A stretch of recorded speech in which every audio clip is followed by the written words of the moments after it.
प्रधानमन्त्री बालेन्द्र शाहले नेपालस्थित विभिन्न कूटनीतिक नियोगका राजदूत तथा प्रमुखहरूसँगको भेटमा मित्र राष्ट्रसँगको सम्बन्ध अझ सुदृढ बनाउन सरकार प्रतिबद्ध रहेको बताएका छन्।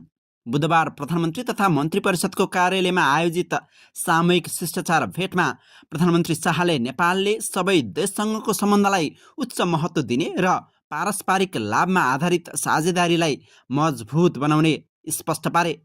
उनका अनुसार नेपालले सन्तुलित र व्यावहारिक वैदेशिक नीति अपनाउँदै साझा समृद्धिको लक्ष्यलाई अघि बढाइरहेको छ। साथै नेपालको विकासमा सहयोग गर्ने सबै मित्र राष्ट्रसँग उनले आभार समेत व्यक्त गरे।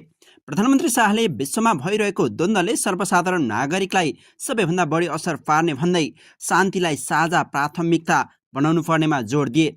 यसका साथै सरकारले लगानीका लागि अनुकूल वातावरण सृजना गर्ने, उद्यमशीलता प्रवर्धन गर्ने र दिगो विकासलाई प्राथमिकतामा राख्ने प्रतिबद्धता समेत व्यक्त गरे। प्रधानमन्त्री शाहले नेपाललाई क्षेत्रीय तथा वैश्विक आर्थिक संरचनामा अझ सशक्त रूपले जोड्ने लक्ष्य पनि प्रस्तुत गरेका थिए।